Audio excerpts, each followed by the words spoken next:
E quando o Gerald Gardner traz, então, à luz da bruxaria, o armário de vassouras entra em festa.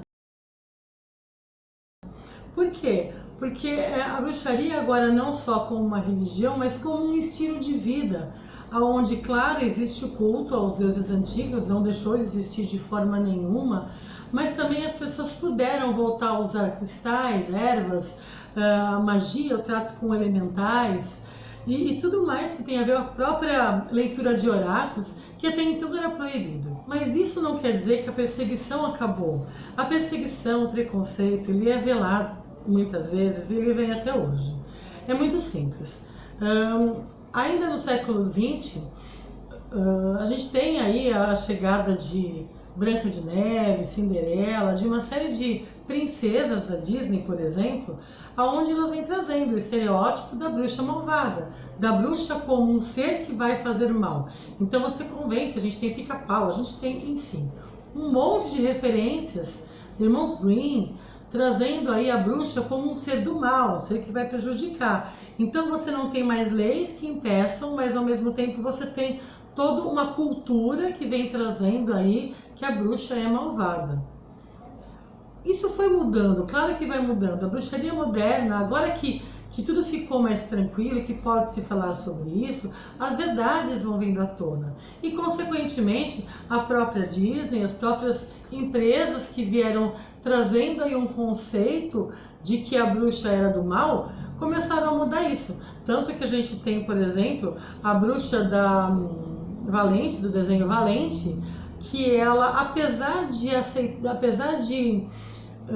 realizar o pedido da Merida, ela ainda assim ela vai aprender com aquele pedido, ela permite que ela aprenda com aquilo. Existe uma saída, ela só precisa encontrar o caminho, porque magia é responsabilidade, bruxaria é responsabilidade. E aí a gente tem também no filme, deixa eu ver aqui até, eu anotei porque eu achei muito legal, assim, no filme Moana. O filme Moana, a gente tem a avó da Moana, Tala, a avó Tala da Moana, que vocês percebem, tem aquelas cenas em que ela tá ali dançando com a natureza, depois ela sabe que ela vai morrer, aí ela morre e ela se torna então um animal, né, que vem ali conversando com a Moana. Isso é magia, isso é bruxaria, isso é conexão com a natureza. E aí a gente vê também os próprios deuses representados no filme Moana, em outros filmes, agora já trazendo esse novo conceito. E realmente, a mídia, os filmes, as historinhas, eles são a maneira de chegar nas pessoas. E que bom que está mudando, né? Que bom que a gente está vendo aí os valores reais surgindo gradativamente, mas tem ainda um bom caminho pela frente que a gente precisa trilhar. Isso com certeza. E as bruxas, elas sempre estiveram na vida da gente, né? A gente teve as parteiras, tem até hoje, em muitos lugares do Brasil e do mundo, a gente tem parteiras trazendo as crianças à vida. A gente tem as doulas agora, que são as acompanhantes, as parteiras, as amigas, aquelas que estão junto com as mulheres nesses momentos. A gente tem a avó que dá o chá para o bebezinho que está com cólica, então ela vai lá dar o chá de erva cidreira, tem o momento certo, intercala com erva doce. A gente tem as benzedeiras e benzedeiros também, até hoje ainda muito, principalmente mais para o norte e nordeste do país, que tratam coisas como bucho virado, que o médico nem sabe o que é, nem sabe o que é, não sabe como resolve, eles resolvem. Tá? E assim, todo mundo deve ter uma história. Se vocês falarem com os seus avós, com os seus pais, todo mundo tem uma história de alguém que foi salvo por uma benzedeira, por um benzedeiro. Eu tenho uma tia que foi salva de algo que nenhum médico descobria, mas a pessoa foi lá, pá, benzeu, mas benzeu rezando. Bruxaria é bruxaria, paganismo é conhecimento antigo. Se você usa esse conhecimento antigo com um contexto cristão, oração cristã, isso é só reflexo de toda uma perseguição, de todo um cristianismo falso que as pessoas precisaram assumir. E que aí vem chegando na nossa cultura de um jeito que entende-se que aquilo é coisa de católico, e não é, ou de cristão, e não é. Isso vem lá atrás, de quando não existia uma medicina além do pajé e da bruxa. E ainda só complementando, né, além das deusas que agora começam a surgir nos desenhos e tudo mais, a gente também tem as deusas que foram disfarçadas. Se vocês assistirem ou lerem o livro As Brumas de Avalon, mostra como as nossas deusas pagãs lá atrás foram transformadas nas santas. Tá? E aí a gente tem o quê? A gente tem santuários para santas que tem uma visitação absurda ao longo de todo o ano, como por exemplo o Santuário de Fátima, o Santuário de Nossa Senhora Aparecida. São deusas mães. Elas só estão cobertas com o manto do cristianismo por uma questão de segurança, mas não foi possível apagá-las do coração das pessoas. Então a gente muda a roupa e aí segue em frente, entendeu? E a bruxa moderna? É aquela bruxa que ela pode estar no centro urbano ou no centro rural, mas ela vai sempre procurar viver com mais qualidade, viver mais em contato com a natureza. Ela vai olhar para o céu para ver como que está a passagem da lua, e se ela estiver num lugar que não dá para ver por conta da poluição, ela vai usar um aplicativo, mas ela vai saber. Ela vai saber porque naquele dia em que ela viajou para o interior, ela vai olhar para o céu e falar: nossa, como a lua crescente de hoje no quarto dia está assim. O bruxo e o bruxo modernos, eles aprendem a perceber o tempo simplesmente no formato em que o dia vai crescendo, evoluindo e depois vai decaindo ao longo do dia, o sol. No formato como a noite vai chegando, ele começa a perceber os momentos mais fáceis de conexão com seus ancestrais, com seus mortos, porque ele começa a perceber os momentos de portal, ele sente. Por quê? Porque o bruxo moderno, ele busca girar com o ciclo da natureza, girar junto com todos os ciclos, as estações, o que acontece na natureza. E esse é o grande desafio do bruxo hoje. Voltar a ser o mais natural possível num momento da vida em que nós não somos naturais em nada. A gente compra comida pronta, processada, a gente pede pizza, entendeu? E de repente quando alguém vira pra você e fala: você não quer comer uma maçã? A pessoa fala: nossa, mas podia ser uma torta. Entendeu? Mas a gente precisa voltar a comer a maçã. A gente precisa voltar a comer a maçã. E como eu gosto muito de falar, ser bruxo moderno é voltar a reivindicar o seu espaço no paraíso. Nós somos expulsos do paraíso sem justificativa nenhuma, não é? Porque assim, a gente foi expulso do paraíso porque a gente se deu conta de que se somos centelhas divinas, então somos deuses em plena evolução. O bruxo sabe que ele é um deus em plena evolução. E ele vai atrás disso, atrás de aprender muito mais. E os deuses, como pai e mãe, estão muito orgulhosos disso, ninguém está bravo com isso. Muito pelo contrário, que pai e mãe não têm orgulho de ver o seu filho crescer, evoluir, ficar cada vez melhor. Bruxaria moderna é isso. Reconexão. Bom, tradições de bruxaria. Tradições de bruxaria são tradições que foram surgindo logo depois da volta da bruxaria, né, do retorno da bruxaria. Eu vou falar algumas delas que tem aqui. Na verdade, são formas diferentes de cultuar e de viver a bruxaria e o culto aos deuses, mas que todas elas saem da mesma raiz do paganismo. Eu vou falar o nome de algumas, mas no material que vocês vão receber também tem elas com um pouco mais de detalhes. Aqui são só algumas, para vocês terem ideia do que eu estou falando.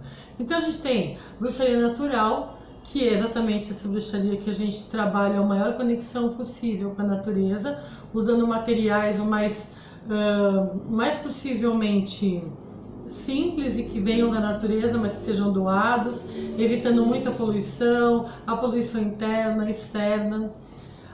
Bruxaria gardneriana, que é aquela que surge a partir de Gerald Gardner. Bruxaria alexandrina, ela é uma vertente da bruxaria gardneriana. Cerimonial, uma bruxaria que tem mais cerimônia, né, para realizar. Ela já tem aí um pouco da magia egípcia, também um pouco da magia cabalística. A hereditária, a bruxaria hereditária é essa que vem voltando à tona, porque as pessoas não precisam mais se esconder, então na verdade é aquela que sempre existiu.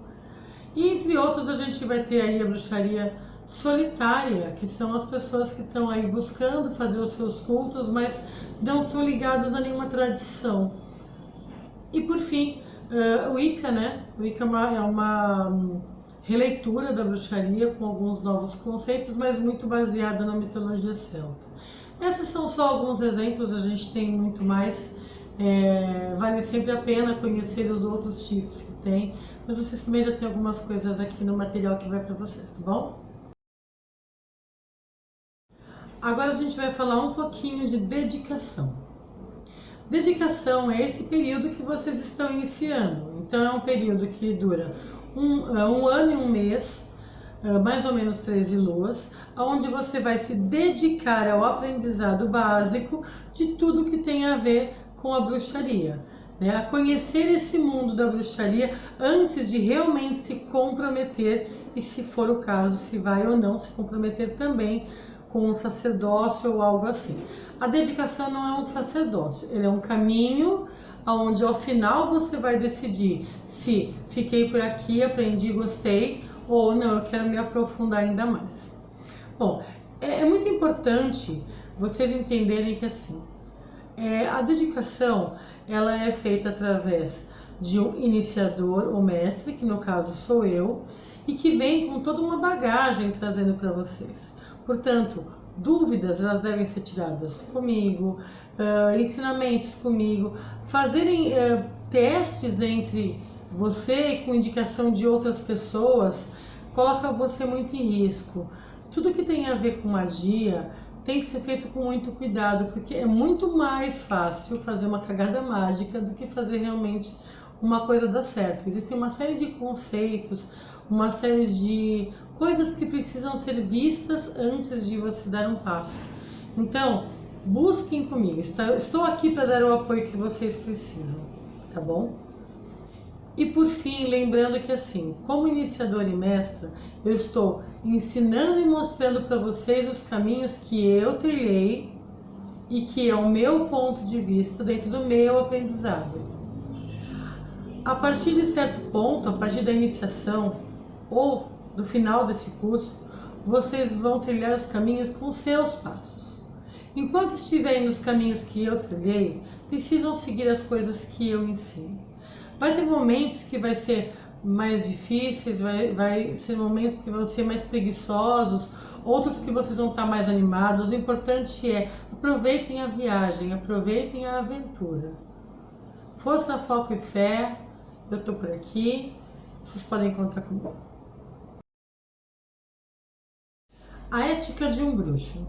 A ética de um bruxo ela tem a ver com algumas regras de conduta mesmo que um bruxo precisa ter para estar em harmonia com outros bruxos, com a magia e com a própria natureza.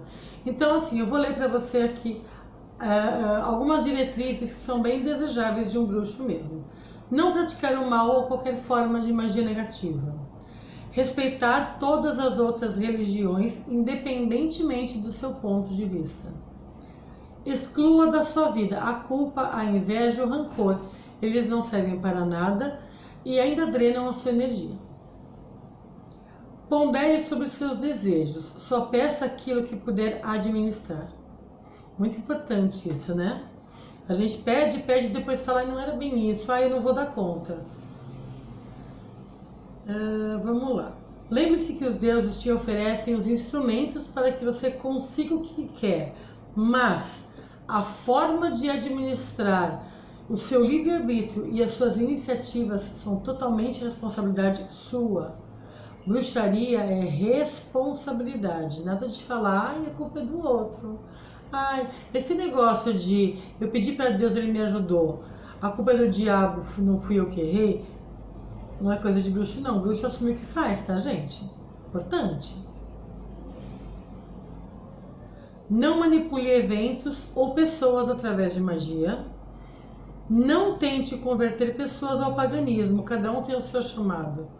A conversão, a tentativa de conversão ao paganismo é proibida na bruxaria.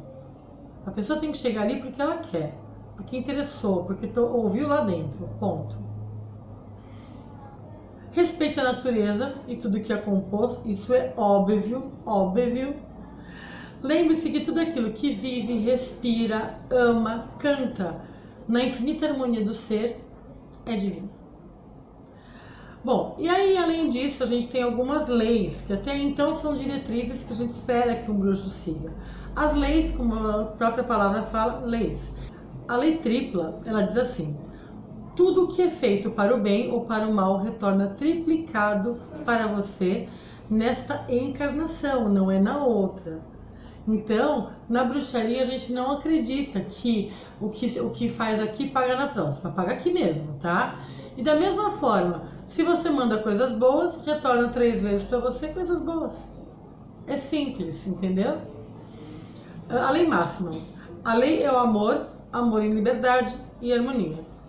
Sempre o amor em primeiro lugar. Quando vocês começam a treinar e a usar o amor como a abertura de vocês e o amor pela existência, o amor por si, tudo começa a ficar diferente. Ele traz harmonia, traz equilíbrio. Se colocar no lugar do outro, porque o outro está agindo assim, essas jogadas são ótimas para entender o amor. Dogma da arte. Faça o que quiser, desde que não faça mal a nada nem a ninguém. Isso vocês vão ouvir muito e vão ver em livros e tudo mais. Esse acho que é uma das principais leis, uma das principais coisas a se pensar, a se lembrar. Também é muito importante, assim, como bruxo, principalmente um bruxo natural, você buscar a reconexão com a natureza. A busca da reconexão com a natureza, ela tem a ver com uma vida melhor, com opções mais saudáveis, de todos os tipos. Você não precisa se tornar vegetariano ou vegano, mas de repente você pode escolher um produto de limpeza de uma empresa que não faz teste em animais. Você pode escolher uma maquiagem que também não faz testes. Você pode não jogar comida fora. Você pode não matar uma formiga só porque ela está passando. É importante entender que assim, tudo que existe é divino e faz parte da criação. E aí, gente, desculpa dizer, mas até as baratas, tá? Tudo tem um porquê. Tudo é divino e precisa ser respeitado. Ai, mas uma barata entrou na minha casa, eu posso matar? Você está defendendo o teu território. É diferente. Agora, estou andando na rua e vi uma barata, eu vou correr e matar ela. Deixa ela existir. Deixa ela existir, ela não está te incomodando. Ela também, assim como outros animais, ela também é vítima do impacto que o ser humano causou no planeta. Pense nisso, já pensou nisso? Então, assim, lembrar que a gente pode e deve, como bruxo, ter atitudes o mais naturais possíveis e de maior respeito possível pela vida. Também dar atenção para os ciclos da natureza, para os ciclos do sol, para os ciclos da lua e como eu me sinto dentro dele. Ver a beleza em todas as suas formas.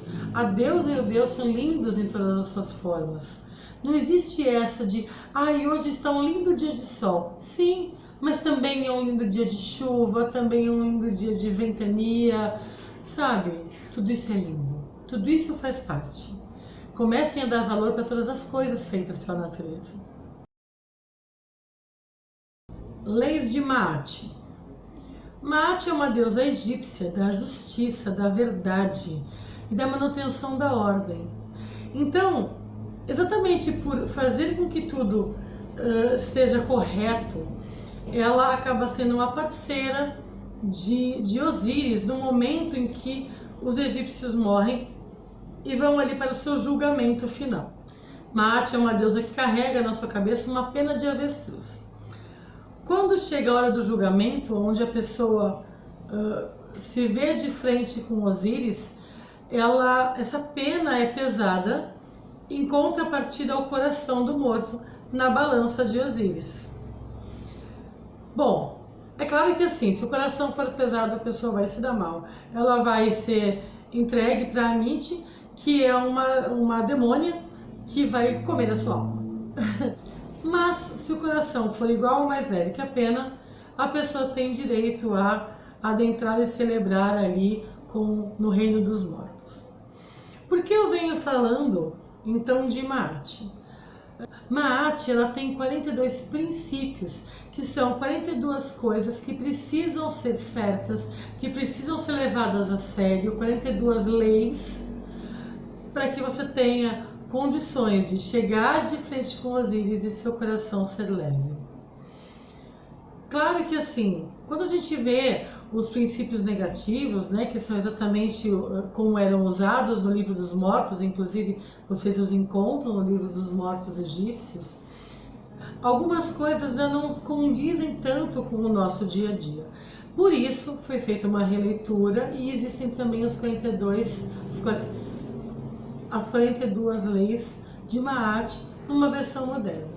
Eu não vou falar elas aqui para você porque está no material que vocês estão recebendo, mas é importante que vocês leiam e procurem localizar quantos ali eu sou capaz de fazer.